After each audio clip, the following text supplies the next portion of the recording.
Perfecto. Muy bien. Entonces, hoy día, como hemos venido desarrollando, también vamos a ver, ¿no? Primero la propuesta desarrollada la semana anterior, que viene a ser, en este caso, ética, y posterior a ello vamos a complementar la propuesta de filosofía política. Buenas tardes, ¿cómo estás? Por ahí veo unos comentarios, a ver cómo están. Y bueno, aprovecho.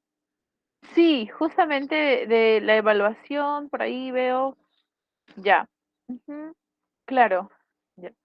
A ver, primero, mencionarles que se está considerando para la evaluación siguiente, en este caso para desde el siguiente domingo, lo que viene a ser, ¿no? Filosofía hasta la semana 14. Quiere decir eh, que va a venir esta semana filosofía política y la primera semana de lógica. Tengan en consideración eso. ¿Mm? Ahora, ¿qué más tenemos también? Justo decían, ya, en el parcial, claro, a veces está contemplado que venga una o dos preguntas de filosofía, eso es cierto, ¿no? Ahora, pero sin embargo, en la práctica que van a tener el siguiente domingo, va a hacer preguntas no de igual naturaleza, es decir, directa, ¿no? Sé que les preguntaron algo respecto de los sólidos, me parece que era para Platón o para los... Ujú. Exacto, entonces, ahora, nosotros hemos mencionado que esa teoría no está considerada. Ujú. Exacto, entonces tenía un vínculo, ¿no?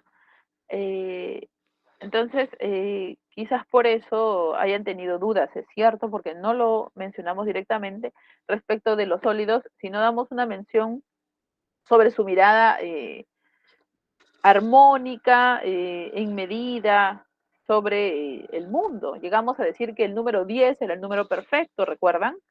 En este caso llamado la tetraquis. Llegamos a mencionar que el número 10 era el producto de la suma de otras cantidades, pero en detalle no mencionamos sobre los sólidos. Entonces, por ahí se ha mencionado que quizás no haya estado considerado. Algunos lo han relacionado muy bien con geometría, pero no estaba en nuestra propuesta. Por eso van a ver que algunos profesores no se sorprenden, como yo, de que haya venido este tipo de preguntas. Era el decaedro, claro. Era el decaedro, exacto. Aunque algunos me parece que la respuesta, no sé qué era el decaedro, me parece que era el dodecaedro. Exacto, la propuesta de 12. Ujú, sí, pero pues era, como les digo, no lo habíamos considerado porque es una semana también bastante llena de información. Ujú. Para el parcial no se sorprendan porque el examen viene de la misma oficina central de admisión y a veces pues vienen preguntas de ese tipo. Habíamos mencionado que a veces ponen solo citas. Alguna vez mencionaron sobre si Heráclito había dicho sobre la Tierra es plana o cuál es la forma de la Tierra, pero esos detalles nosotros tratamos de no mencionarlos porque imagínense con toda la propuesta ya de argumentación, agregarle estas cosas, ¿no? Entonces, ¿cuánta información sería? Y además se dista un poco del argumento central, que es hablar sobre el principio del cosmos, porque en esa semana estábamos hablando del Arjé. Entonces, a veces para los exámenes parciales nos dan estas sorpresas, porque como les dije, son otras otras autoridades relacionadas en el, ¿no? En la realización del examen. Por eso a veces es normal que nos sorprendamos, chicos, no se asusten. Pero lo que sí no nos va a sorprender es lo que viene para este domingo. ¿Y por qué? Porque justamente para este domingo, que es nuestra, de este al próximo domingo, viene nuestra práctica en donde sí están consideradas desde la semana 1 hasta la semana 14. Las preguntas son menos, son 4 preguntas.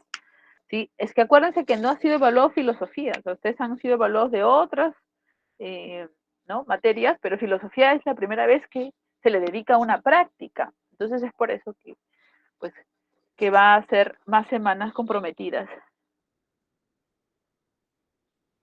Cuando son prácticas, sí sus profesores pueden justificar por qué, ¿no? Una respuesta, pero cuando son del tipo parcial, son otras autoridades. Entonces, ahí está la diferencia, ¿no? Sí se emite opiniones, no se sabe a ciencia cierta hasta el final, todos, porque esa es la idea de la seguridad, pero de todas maneras, sí. Ajá, ya, vamos a hacer el repaso para no justamente detenernos en eso, como lo hemos estado haciendo en las anteriores sesiones, vamos a hacer un repasito terminando lo de hoy en filosofía política. Dense unos minutos más, siempre les robo unos minutos más así, cerrando la clase, hacemos nuestro repaso, porque nos habíamos quedado precisamente en las preguntas desde la semana 5, 6 y hoy día nos terminamos con la 7. La siguiente, acabamos con la 10 y ustedes ya van a ir con más orientación a su práctica. Lo que tienen que acordarse, justamente ahorita que vamos a responder, por ejemplo, las preguntas de ética, ¿qué te tienes que acordar? Bueno, me tengo que acordar que las preguntas son tipo caso. En el parcial, por la cantidad de preguntas, son preguntas directas. En las prácticas, las preguntas se, ¿no? se enmarcan en una experiencia, se enmarcan en algo sucedido a alguien, entonces trata de leer con más cuidado. Son más largas las preguntas y a veces no es que no conoces la respuesta, solamente que a veces no entiendes realmente qué te han preguntado, ¿ya? Entonces, eso sí vienen 4 preguntas y están comprometidas las 14 semanas. Vamos a repasar hasta la semana 10, entonces ya queda de parte tuya reconocer 13, 12 lo estamos haciendo ahorita y 2 semanas pues no es casi nada, ¿sí? Entonces estamos yendo bien preparados con una muy buena estrategia para que no nos sorprenda nada en la quinta práctica. ¿Mm? Ahora, tenemos aquí, y nos dicen, señalen lo correcto respecto de la ética. ¿Qué me tengo que acordar de la semana de ética precisamente? Primero, que antes significaba costumbre o casa, y en la actualidad estudia la conducta moral, es decir, cómo nos comportamos en base a ciertas normas, dependiendo del lugar, dependiendo de la cultura o de dónde nos estemos desarrollando. También mencionamos la diferencia entre moral y ética, recuerda. Si te dicen, no debes entrar tarde a clases, eso es moral. Y la ética, ¿por qué eso está bien en una institución? Bueno, porque indica respeto a, ¿no?, las personas que llegaron temprano, porque indica cierto orden. Es decir, lo que está detrás de la norma es la propuesta ética, el por qué. Esa es la mayor diferenciación. Práctica, teoría. ¿Y la ética se puede ayudar de la historia y otras disciplinas para responder? Claro que sí. Claro que sí, la idea es que reflexione y diga por qué estos principios, valores o morales están bien, ¿no? Como decir, ¿y por qué será correcto, por ejemplo, esta actividad? ¿Qué hay detrás? ¿No? Digamos que la tradición es realizar esto. ¿Y qué hay detrás? Ya, eso, cuando te preguntas, estás haciendo ética. ¿Qué más vimos? También vimos las relaciones, perdón, las características entre una persona moral, ¿no?, que la hacen única. Y una relación entre ser persona moral, ser persona inmoral o ser persona moral. Lo principal era que la primera tenía unas características que te definían. Algo así como, dime las características esenciales de un perro, por lo que es perro, y no es otro animal. Las características esenciales de una persona que se dice moral es que entiende lo que sucede, consciente, libre de actuar, pensar o agruparse y responsable de las acciones que ha decidido hacer. Mi libertad prima sobre los otros. No voy a usar mascarilla desde hoy. Pero tú eres responsable que cuando salgas a la calle puedas ganar, ¿no?, una, digamos, crítica, una multa, porque un tiempo estuvo de moda la propuesta de multar a las personas que no usaban mascarilla, ¿no? Entonces tú eres responsable de lo propio, es decir, la crítica de parte de la sociedad. Y si no tuvieras alguna de estas características o las tienes de manera sesgada, es decir, a medias, podrías estar entrando al campo de lo amoral. ¿Mm? Digamos, una persona que tiene alguna enfermedad mental, una patología moral. ¿Mm? Pero, ¿y esa persona está siendo cuidada por un tutor? Ya. Pero el tutor no la vigila bien. porque esa persona no puede por sí sola. Entonces, el tutor sí sería un inmoral, porque él era consciente de lo que podía hacer la otra persona, pero no lo cuidó. ¿Y quién sería amoral? La persona que está bajo ese padecimiento, porque imagínense, puede ser una persona que la realidad la percibe de una manera trastocada y cuando tú te estás acercando piensa que le vas a hacer daño. Entonces, ¿cómo reacciona? Agrede. Y tú dices, ¿qué? Pero es que es una persona que está mal. No la puedes usar en ese sentido. Con esas respuestas nos vamos rápidamente hasta aquí y luego pasamos el tema de las... vamos aunque sea la primera teoría porque es la que más viene, ¿ya? A ver, aquí estoy, ya. Acuérdense de las tres teorías. Aristóteles, virtud, Kant, deber, en este caso Stuart Mill, utilidad, ¿ya? Acuérdate de las teorías. ¿Qué te decía Aristóteles? ¿Quieres ser ético? Fácil. Haz las acciones éticas, las virtudes éticas, porque lo que viene después es mucho mejor, que vas a lograr la felicidad. Entonces, yo cumplo las acciones por la recompensa, sí. Ahora, no es fácil, ¿ah? Porque controlar nuestra parte irracional, es decir, cumplir las virtudes éticas, que es controlar nuestra parte irracional, ¿quién nos desea algo que le agrada? Y más de eso, ¿no? Dices, ¿para qué me voy a controlar si eso está tan bueno? ¿Para qué? Y pues dice Aristóteles que sí, debemos buscar el término medio de las cosas. No es fácil, no se logra con la primera acción ni con la segunda, sino es una constante práctica, porque es más fácil ir hacia los extremos. Cuidado también, no creas que hay una medida para todo. Esto no es como la matemática. La ética es una constante mirada de las cosas y estar ponderando, ¿no? Si es necesario que algunas veces ceda para estar con mis amigos, está bien, también es ético. Y algunas veces ceda para primar en mis estudios, también. No siempre es la misma fórmula. Y si pues hay que evaluar la situación, pide un poquito a que te detengas y observes, pero siempre tratando de ser equilibrado. Acuérdate, las virtudes se cumplen porque se busca la felicidad y se practica mucho. Ahora sí, con eso me voy a las preguntas. Señale lo correcto respecto de la ética, nos dicen. Muy bien, gracias Valeria. Exacto, y lo confirma Teresa Young. Estudia la conducta moral, ¿no? Exacto, eso es lo actual, eso es lo actual. Ahí muy bien lo confirma Giraldo. Para Tomás, las virtudes, dice, se adquieren por medio del hábito, y es por ello que todos los días practica la amabilidad, pues considera que solo por medio de la práctica alcanzará la excelencia o la felicidad. ¿Mm? El accionar de Tomás coincide con perfecto, la ética de la virtud. Perfecto. Muy bien. Ajá. Vamos bien. Aprovechando entonces esto, vamos a ver otra de Aristóteles. Ajá. Ya, perdón, la 6. En general dice, una persona moral se caracteriza por estar subyugada, no, pues ya no es libre. Es un recién nacido, no, no sería consciente. Correcto, actúa bajo su propia responsabilidad. Exacto. Muy bien. Ya. Ujú. Y con esto nos vamos a, allá. Una persona que es amoral, ¿cuándo sería?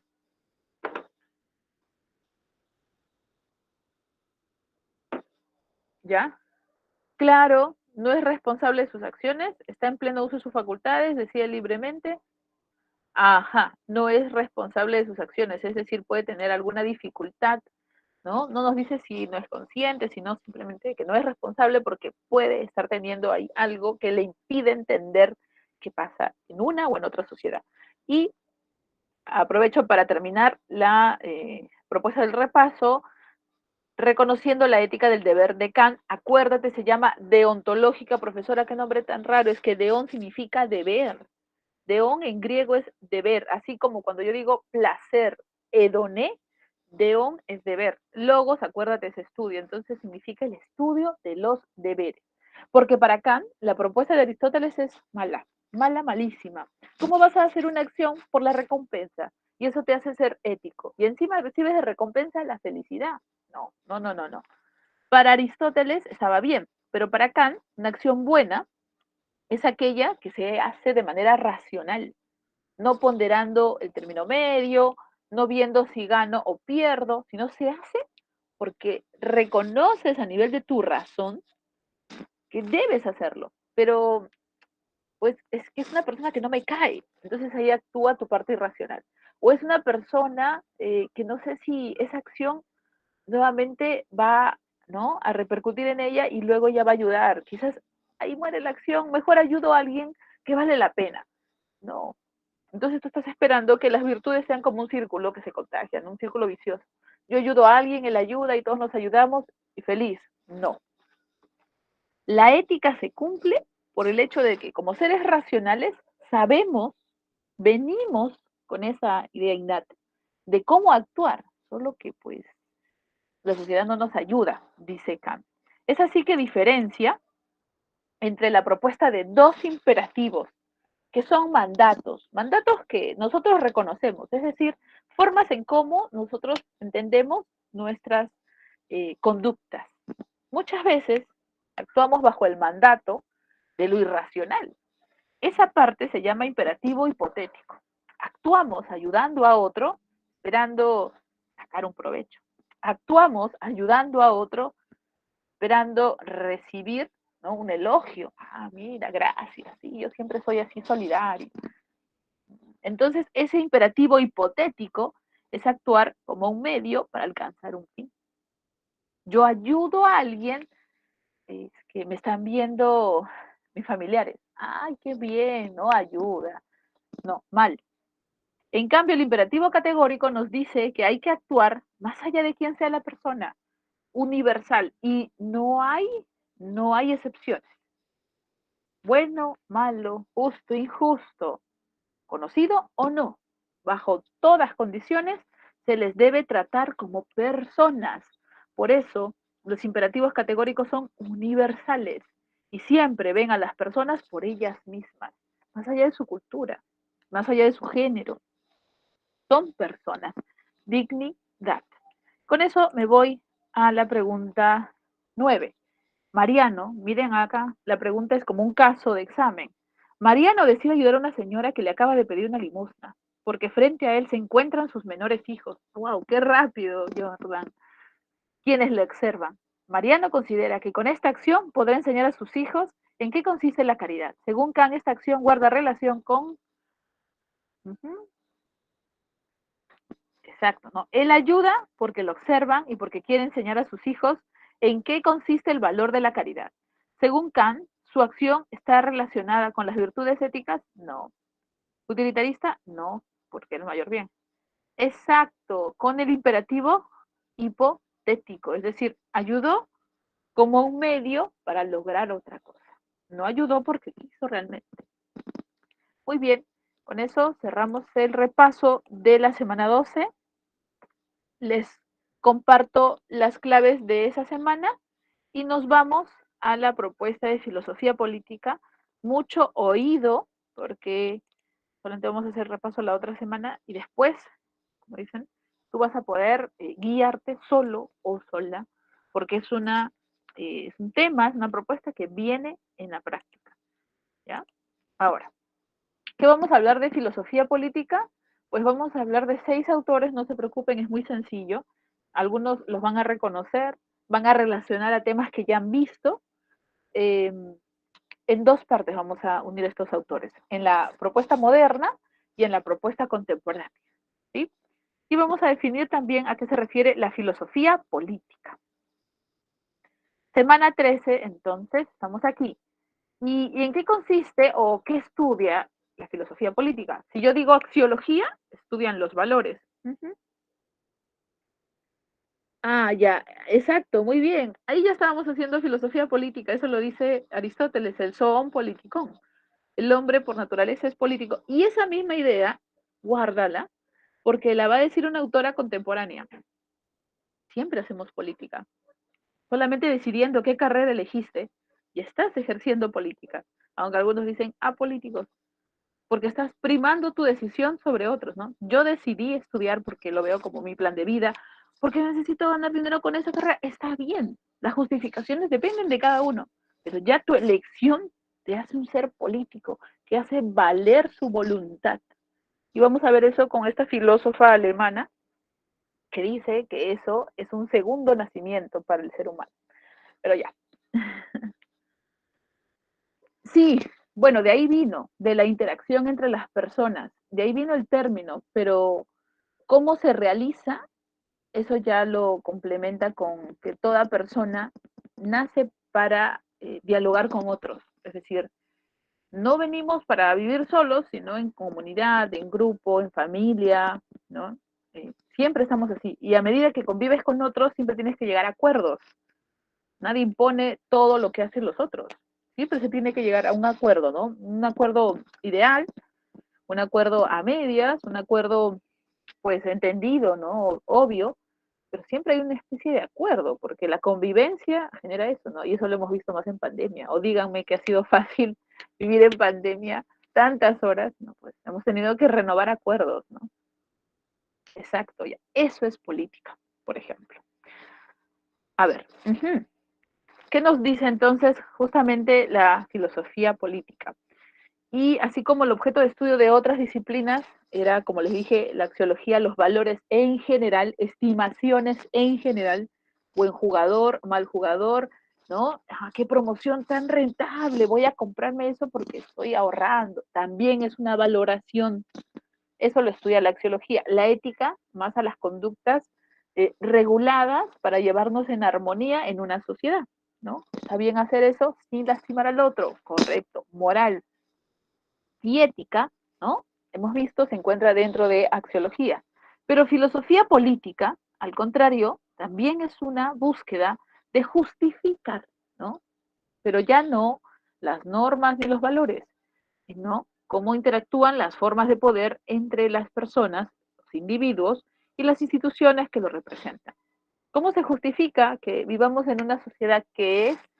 ¿Cómo se justifica que las decisiones de quienes gobiernan sean realmente legítimas y no estén sobrepasándonos a esas relaciones complejas, buenas, históricas? Se justifican a través de la filosofía política. Y eso han tratado de hacer los filósofos desde hace mucho tiempo. Y hoy día vamos a ver solamente el paradigma moderno y contemporáneo, es decir, muy actual. En la antigüedad lo hemos mencionado un poquito con Platón, cuando dijimos que él afirmaba que el poder tiene que ver con la preparación, ¿recuerdan? Decía tres tipos de alma. ¿Y quiénes deberían gobernar una polis? Los que están preparados desde muy niños, desde muy jovencitos, para hacer estas acciones.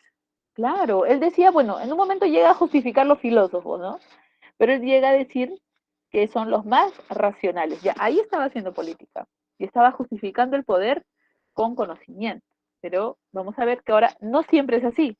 Y es por eso que tenemos a nuestro primer filósofo de origen italiano, Nicolás Maquiavelo, de la ciudad de Florencia, muy conocido por su texto El Príncipe, que justamente lo tenemos aquí, ¿no? Ahora, él se diferencia de otros porque está en la época en donde todo debe renovarse. Acuérdense que la época moderna, a nivel de las ciencias, significó hasta el cambio de paradigma en la física, ¿no? En la química, ejemplo, pero también, ¿no? Lo fue en el nivel de las humanidades, de la historia y de la política. Todos buscaron nuevas miradas del mundo, nuevas miradas de hacer las cosas. Y Maquiavelo va a decir eso respecto de la política. No hay que ser, eh, digamos, anacrónicos. Si todo está avanzando, también debería serlo el concepto de cómo se hace política. Y él afirma que no necesariamente la política es una forma que viene desde muy atrás relacionada a la ética. No, es una actividad, eso sí, dice. No viene impregnada hacia un tipo de personas, dice Maquiavelo. No, él no justifica que el poder solamente esté entre monarcas, entre gente no de descendencia, digamos, que como le dirían ellos, real. No justifica eso. ¿Por qué? Porque Maquiavelo afirma que es una actividad que se aprende. Al decir eso, quiere decir que cualquier individuo podría aprender a hacer política, porque la política es una experiencia. Él escribe el texto, como les mencioné, El Príncipe, de Nicolás Maquiavelo, eh, con el fin de enseñar a un futuro gobernante, que va a ser un príncipe. Y es a través de lo que le ha sucedido a otros reinos, ¿no? Y él ordenando esto y sacando, digamos así, aprendizaje, es que él está enseñándole poco a poco al príncipe qué hacer, qué no hacer en momentos de decisión precisa. Es una estrategia. Pero más que todo, a partir de sumarle todas estas historias que han pasado a otros reinos, le quiere decir Nicolás Maquiavelo al futuro gobernante que no tiene que preocuparse si los medios que usa para lograr el fin mayor, que es alcanzar el poder y mantenerse ahí, es bueno o malo. Tranquilo, le va a decir Maquiavelo. La política no está relacionada a la ética. Si hay que hacer acciones en algún momento que trascienden los valores, bueno, el fin justificó esos medios. Ahora, además, le dice Nicolás al futuro rey que debería considerar dominar habilidades, dos habilidades que lo van a hacer intocable. Una, la propia virtud, y otra, su fortuna. Les menciono. La segunda es innata. A veces nacemos con, ustedes pueden darse cuenta que hay personas que tienen más facilidad al habla, que caen muy bien, como le dicen, que caen súper simpáticas. Solo entrando a un lugar, ¿no? Más allá de su apariencia, tienen, como le dicen, no sé qué. Mientras que nosotros no tanto, otros trabajan un poco más en eso, pero bueno. Y entonces Nicolás Maquiavelo le dice eso al príncipe. Si tú has nacido con esa gracia, úsala a tu favor. La fortuna. Pero no creas que todo depende de la fortuna, le dice Nicolás, sino también depende de tu análisis como un futuro gobernante. Eso quiere decir que sepas aprovechar la coyuntura. Si tú reconoces saber qué sucede, qué quiere la gente, cómo lo pide, entonces vas a saber también qué ofrecer para caerles bien. Miren, ¿ah? Entonces le está diciendo al futuro príncipe, analiza la situación, virtud, aprovecha la coyuntura. Y dos, usa los medios de que ya dispones naturalmente. Si sacas al máximo estas dos consideraciones, te irá bien. Porque el principal medio es obtener el poder y quedarse en él, aunque para eso sea necesario usar el engaño. Miren, ¿no? Miren la propuesta de Maquiavelo para enseñar a hacer política. No depende tanto de una virtud solo natural, sino también de un aprendizaje, incluso de otras formas de gobierno que se han dado antes que tú. Igual significa investigar. Dejamos a Maquiavelo para presentar a Thomas Hobbes. ¿Recuerdan? A ver, les voy a mencionar a un filósofo para que tengamos una idea. Un filósofo de origen francés que afirmaba que el hombre era muy bueno y que finalmente la sociedad lo corrompe, que afirma que antes de que existiera la sociedad existieron hipotéticamente los buenos salvajes, ya, un poquito más atrás. Y que además hablaba de su famoso libro El contrato social. Está muy relacionado a Thomas Hobbes. Muy bien, Rousseau, exacto. Ahora, Rousseau, Thomas Hobbes y el último que vamos a ver hoy día en esta etapa, John Locke, son los famosos filósofos llamados los contractualistas. ¿Por qué se les llama así? Porque ellos justifican la existencia del Estado, aparece el Estado, como una consecuencia de la firma de un contrato o la llegada de un pacto.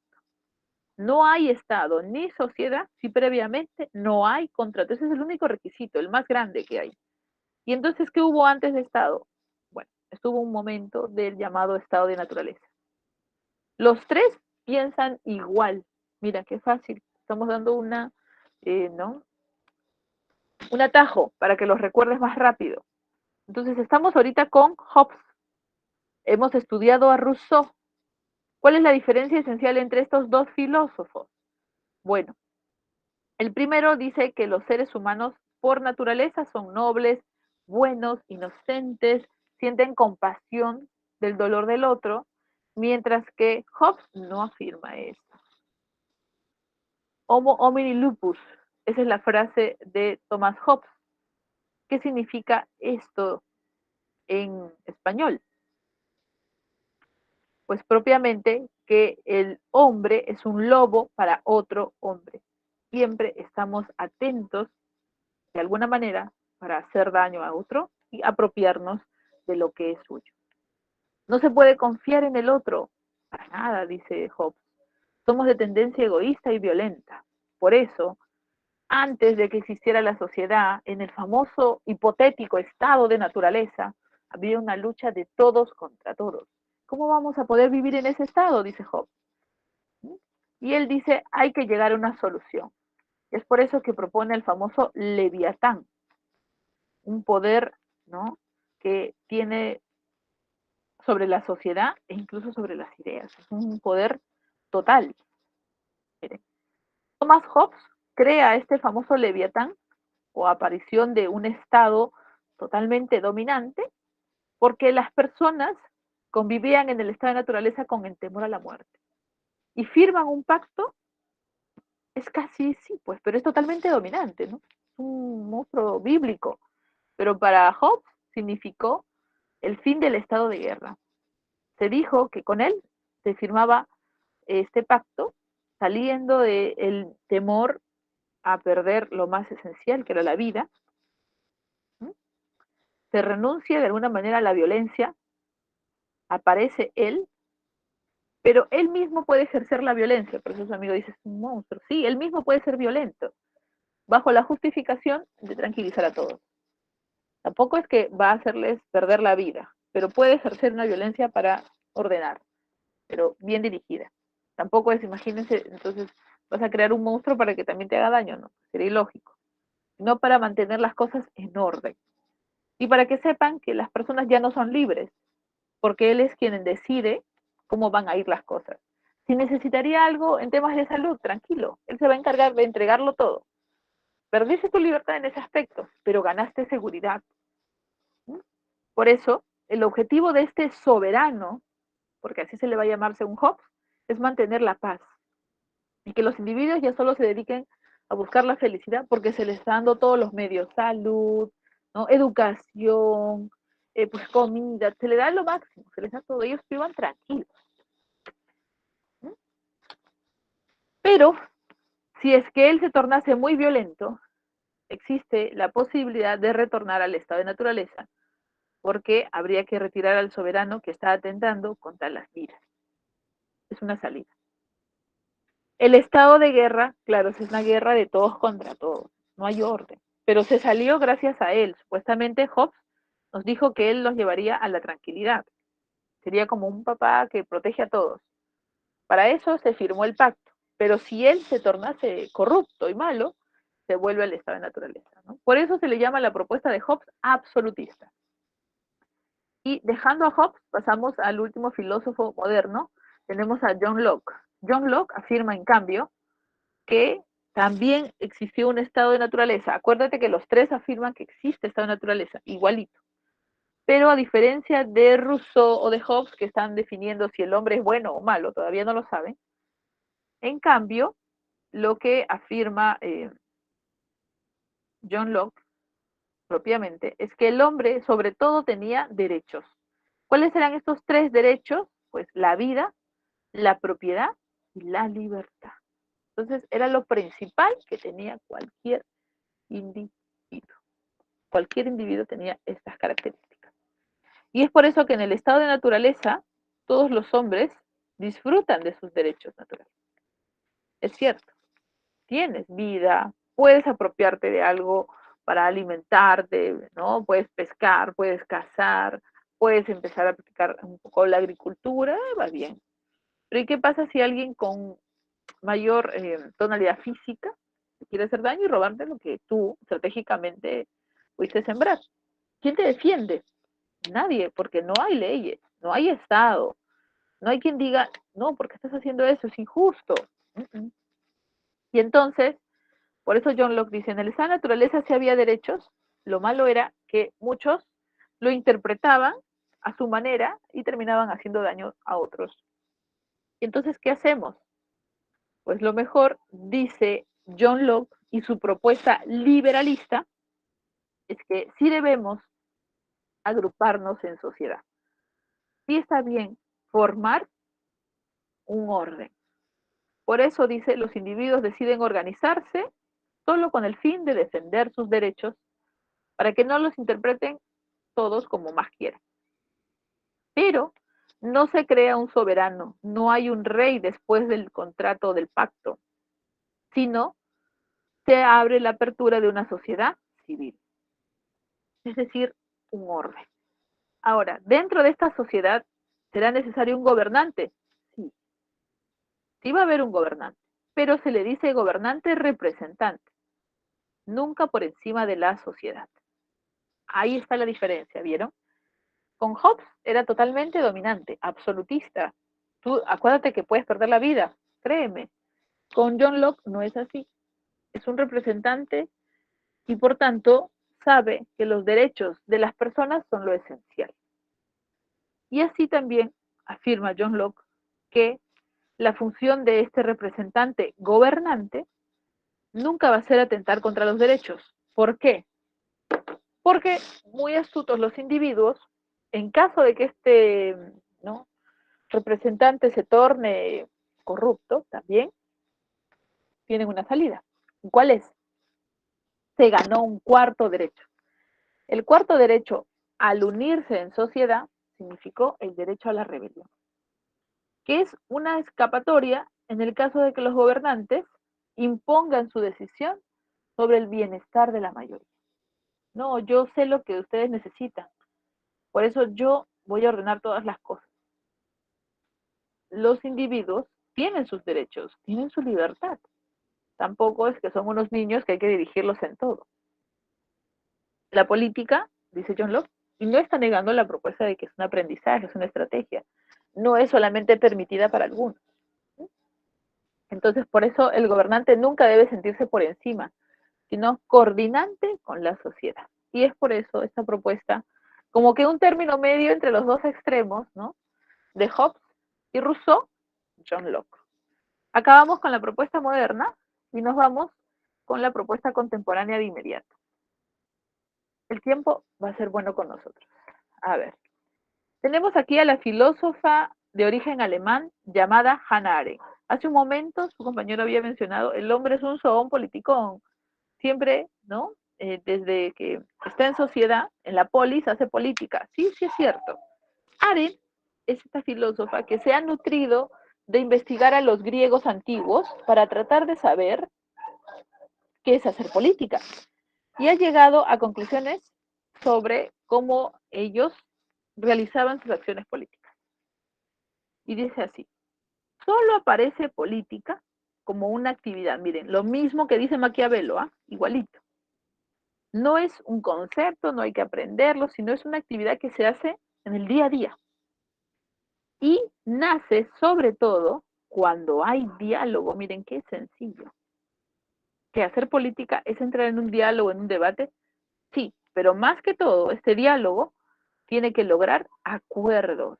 Entonces, lo que hicieron las personas al salir del estado de naturaleza, firmar el pacto para obtener, aunque sea el leviatán o el representante, hicieron política, claro que sí. Porque a pesar de sus diferencias, llegaron a un acuerdo. Presentaron las ideas, se votó seguro. No dice cómo, porque no te va a dar un manual, pero lo que se busca es un diálogo. Asumir compromisos, en este caso, luego de que se llegó al consenso. No es que, bueno, ya, votaron ellos, yo desconozco eso. No, todos entraron en el diálogo.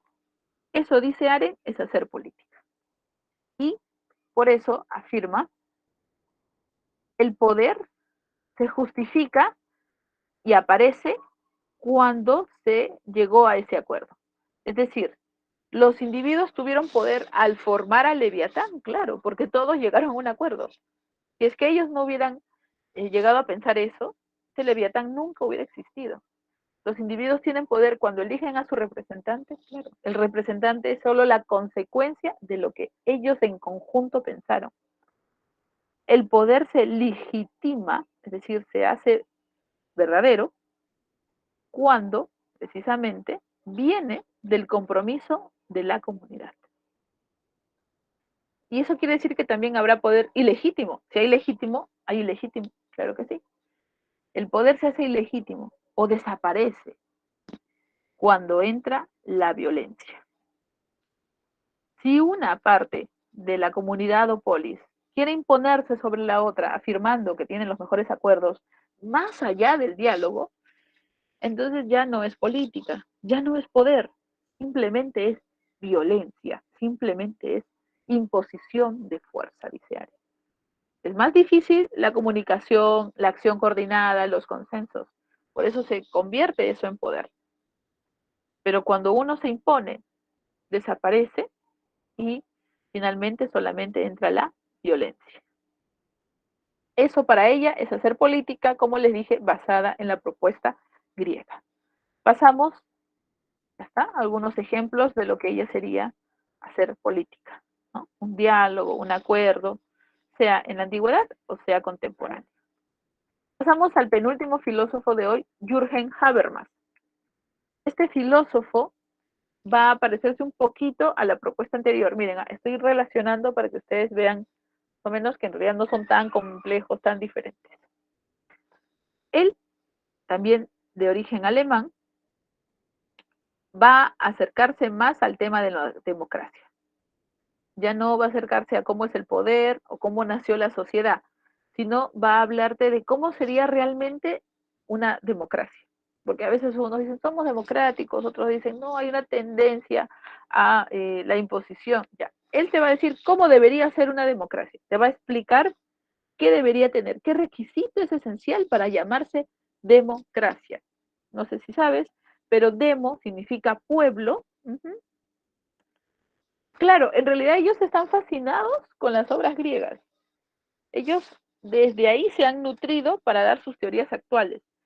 Habermas es muy consciente, ha participado mucho a través de las redes sociales, ¿no? Espacios como medios de comunicación, de cómo, ¿no?, hablar de democracia en sociedades plurales como la nuestra. Es decir, donde tenemos más de una cultura, hablamos más de una lengua, y además tenemos un pasado histórico en donde han habido un encuentro de mundos violento, ¿no? A veces uno dominando al otro, eso es cierto.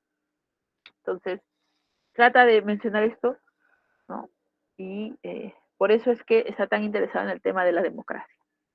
Afirma entonces que para llamarse democracia, un Estado y sus mandatos, porque la idea es que nos dirija, nos gobierne, ¿m?, debe basar estos mandatos en la idea de que han venido de un diálogo. Miren, lo mismo que Aren, igualito, para que no te compliques.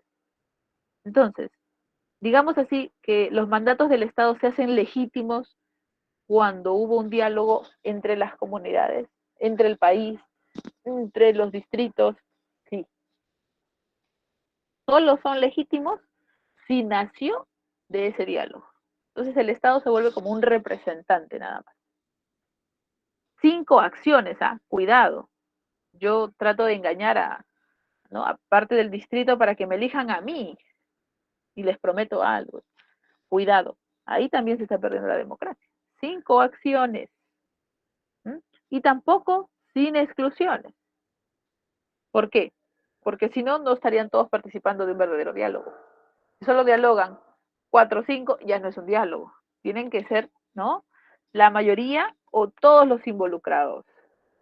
Y si es una mayoría, que estén los representantes de la minoría. ¿Por qué, profe? Porque para llamarse verdaderamente democracia, afirma Habermas, el Estado o los gobiernos locales, en el caso de nosotros, deben generar las condiciones económicas y legales para que la mayoría de involucrados en una comunidad, distrito, estado, dile como quieras, participen, sin ningún tipo de exclusión. Pero no es fácil, la geografía no nos ayuda. Hay pueblos que están muy alejados, es difícil de llegar, se tiene que ir a través del río, pero tienes que hacer eso como Estado, pues. Ese es su trabajo. Primero, conocer la geografía. Segundo, acercarte a cada ciudadano, en este caso. Eso es una democracia, porque demo es pueblo y kratos será poder. Solo el poder nace de ellos, del diálogo entre los ciudadanos. Y cuando ya se participó de este diálogo, las personas deben tener solo un deber. ¿Cuál es? Comprometerse a la mutua comprensión. Nada más. Es decir, no sesgar, no tratar peyorativamente alguna opinión. Todas las opiniones deberían ser escuchadas. Ese es el requisito del consenso. Diferentes puntos de vista. Imagínense que solamente dialogan todos los que piensan igual. Eso ya no es diálogo. Es un encuentro entre amigos. Un diálogo, un debate parte de muchos puntos de vista. Y a eso se le llama la esfera pública. Esa es la verdadera democracia según Habermas, ¿no? Entonces está poniéndole mucha responsabilidad en los hombros del Estado para que los ciudadanos se sientan reunidos en un espacio donde saben que van a ser escuchados. Y terminamos con el último filósofo de hoy, John Rawls. Ajá, suena bonito, ¿no? Claro, es una idea bastante buena. Él es un ganador, así como casi del premio Nobel en filosofía, con estas propuestas Habermas. Eh, pero ¿no? Vamos a ver si nuestros gobernantes están dispuestos a su lectura. A ver, terminamos con él, Rawls, de origen norteamericano, y no habla sobre el origen del poder, sobre qué es hacer política, no habla de cómo es una verdadera democracia, sino quiere sociedades justas. Y solamente pone un requisito a quienes van a ejercer algún cargo o una dirección, que estén bajo el velo de la ignorancia. Profesora, ¿a qué se refiere esto? Vamos a conocerlo, ¿no? Y significa el desconocimiento de los intereses que tienen como sujetos. Yo vengo de la provincia tal, el pueblo tal, mi idioma es tal. No, no puedes hacer eso. Puede ser que tengas algunas dificultades, que no has escuchado mucho de dónde vienes, ¿no? Eso es cierto, pero si tú solamente vienes con ese interés, entonces todo lo que hagas en 5 años, si eres un representante, va a ir a eso. Entonces luego va a venir otra persona y va a pensar lo mismo. ¿Y en qué momento, no? Se va a avanzar como líneas generales, porque también hay problemas que competen ya no solamente a subgrupos, sino a un grupo total, ¿no? El tema de la educación, el tema de la salud. Entonces, por eso, dice Rawls, las personas que van a dirigir deben estar bajo esta consideración. El velo de la ignorancia. Olvidarse de dónde, qué quieren, cómo son, quiénes son sus preferidos, quiénes no. Esto, dice John Rawls, es el requisito para esta sociedad justa. Como si estuvieran ciegos, ¿no? Así como la justicia, han visto las imágenes de la justicia que siempre es una mujer con los ojos vendados y sosteniendo, ¿no? Hayan visto una balanza en perfecto equilibrio. ¿Pero por qué la figuran ciega? Pues la muestran así porque la idea es que no dé preferencias a nadie. Entonces, eso es la sociedad justa, sin pensar en alguno a favor o en contra.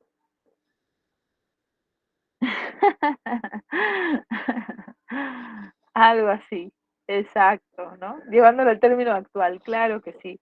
El velo de la ignorancia, entonces, es eso, una posición original en donde no es posible sacar ninguna ventaja, porque se desconoce lo que le beneficia a uno. Por tanto, las reglas, las normas, los principios que se elegirán terminarán beneficiando a todos. Porque no se conoce de dónde ni hacia dónde se iría. ¿Listo? Dejamos la presentación. Chomsky va al ámbito del lenguaje.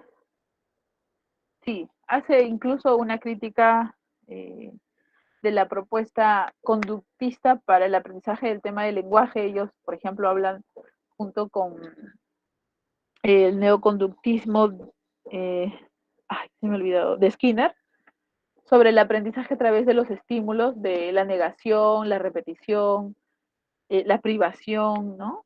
Pero Chomsky no está tan de acuerdo con esa propuesta, porque si no, no se podrían explicar las complejidades o luego el entendimiento de lo que son las funciones, ¿no? De ciertas palabras, sujeto, predicado. Ya. El neoconductismo. por ejemplo, hicieron experimentos hasta con niños. En su tiempo estaba permitido, el famoso bebé Albert, al que le crean un miedo, por ejemplo. Ujú. Que ahora yo creo que nadie haría eso, ¿no? Sino cómo serían juzgados, imagínense. No están experimentando con niños una nueva teoría psicológica. Oh, claro, no, no estaría bien. Sí. Ujú. Chomsky también tiene opiniones sobre la política. Sí, sí es cierto. He estado viendo algunas. Sobre todo en estas sociedades tan multiculturales, chicos. Es bastante interesante. A ver, vayamos entonces a nuestro repasito, así, de unos minutos. Estamos en la semana 5, ¿ya? A ver, voy a decir ideas claves para que no sea cansado para ustedes, porque sé que vienen de un día sábado ajetreado con varios cursos. Acuérdate que en la semana 5 se habló de racionalismo. ¿De quién viene a tu mente? René Descartes. ¿Qué te tienes que acordar de él? Un método. ¿Cuál es el fin del método? Encontrar algo que sea indubitable. La dialéctica, ¿se acuerdan por ahí de La dialéctica era de Hegel, ¿no, Miss? sí, la dialéctica, y quiero hacer una relación ahí para que se acuerden de otro filósofo antiguo. Justo, bien que te acuerdes de ese concepto, me has hecho recordar esa relación. Sí, son varios filósofos que hablan de métodos. Uno es la dialéctica de Hegel, que eran los tres momentos tesis, antítesis, síntesis. Otro es Descartes, que es la duda metódica, es dudar de lo que parece obvio. Como decir, ¿estará frente a ella? Realmente es como cuando dices, no, no puedo creerlo, está, ya, eso, así, eso de obvio viene de Descartes, dudar de todo lo sensorial, todo. Pero ¿con qué fin? Encontrar una certeza a nivel meramente racional. No estoy segura si percibo, si saboreo, si toco, pero estoy segura que me estoy preguntando si realmente lo hago. Por tanto, su propuesta es, él quiere crear una base sólida, pero meramente racional. Y por eso dice, primero debes pensar y luego debes existir. Se refiere a luego debes percibir. Por eso, el pienso luego existe es innato. Para Descartes, lo más importante es que la existencia racional, repito, es innata. Tu consciente, tu yo, eso que a veces estás echado en la cama y estás pensando y estás, ¿no? Digamos, en un mundo como aparte, pero estás en ti mismo, estás haciendo introspección, eso es lo primero que sabes al momento de venir al mundo. Y luego puedes percibir todo lo demás. Eso es lo que dice Descartes en su libro, precisamente Meditaciones Metafísicas. Crítico de Descartes va a ser David Hume con la propuesta empirista que habla de la experiencia. No puedo afirmar nada que no haya experimentado antes. Así que la propuesta de Descartes la niega. Él dice la famosa tabula rasa. Claro, si para Descartes yo ya venía con una predisposición matemática a entender el mundo, ¿no? Yo ya sé que hay cierta distancia, que debo moverme de cierto modo para llegar a cierto lugar, porque ya tenemos una tendencia a la mirada matemática al mundo. Para el empirista, falso. No puedes asegurar que alguien sabe de por sí algo. No existe lo innato. Tabula rasa. Todo debe ser percibido, porque eso afirman los empiristas, todo debe venir de una impresión es que en este momento te estés saboreando un helado, y luego viene una idea. ¿Y qué es una idea? Recordar el sabor de ese helado. Una impresión, que en este momento estás escuchando música. Una idea, que recuerdes luego y que puedas tararearla. Esa es la diferencia. También vimos luego en la semana 6 a los ilustrados Montesquieu, Rousseau, Voltaire. De Rousseau mencionamos que pensaba que éramos nobles, buenos, ¿no? La teoría del buen salvaje y que la sociedad lo corrompe. ¿Y qué originó que el buen salvaje se vuelva como ahora estamos? La propiedad privada, acuérdate, la técnica, la profesionalización, tan difícil de mencionar, origina que nos empezamos a ver con cierto temor unos a otros, desigual, prefiero más mis cosas que respeto a la otra persona. Con Montesquieu hablamos que es importantísimo saber que las leyes no son absolutas, sino dependen de los gobiernos, dependen de la cultura. ¿De qué más hablamos con Montesquieu? ¿Quieres un gobierno bien? ¿Quieres un gobierno equilibrado? Que respete los derechos. Divídelo. Divide su poder en tres. ¿Para qué? Para que se vigilen y para que ejerzan bien. Si todo el poder se lo das a uno, cuidado, estás creando un leviatán, estás creando un monstruo. Tienes que dividir para que el equilibrio se mantenga. Si uno se impone sobre el otro, Mala fórmula. Con Voltaire hablamos de que Dios existe, pero es una cuestión de racionalidad, de encontrarlo en el mundo a través de las leyes de la física. Voltaire y Newton, muy bien ahí, en ese aspecto, ¿sí? Y además también Voltaire habló de la tolerancia, el respeto al pensar distinto del otro, tolerancia. Hablamos también de Kant, acuérdate, el criticismo de Kant, que era una síntesis entre Hume y Descartes. ¿Qué te tienes que acordar de Kant? ¿Puedes conocerlo todo? Kant diría, puedes tener la experiencia del helado completa, falso. Solo puedes conocer el fenómeno. Y hay algo que va a quedar en desconocimiento, el número. La esencia del helado, imposible, pues. Solo vas a tener las experiencias sensoriales del helado. Y luego, ¿quién va a procesar todo este conocimiento? Tu razón. Porque tú, sujeto, eres quien crea el conocimiento. Tienes el papel activo, giro copernicano, eres el más importante para conocer. Y si conoces algo antes de la experiencia, a priori. Si lo conoces después, a posteriori. Y terminamos, como muy bien dijimos, con Hegel, que afirma que tiene un método de la dialéctica, pero con el fin de conocer la realidad. Existe la dialéctica porque la realidad es así. Es decir, es como una regla. Ayuda a entender algo. La realidad se mueve en tesis, antítesis y síntesis, que es contradicción y a la vez movimiento y evolución. ¿Qué filósofo griego de la antigüedad presocrático había afirmado esto? Que es crítico de Parménides, ¿ah? ¿Qué filósofo griego afirmó? Heráclito, Heráclito. Perfecto, muy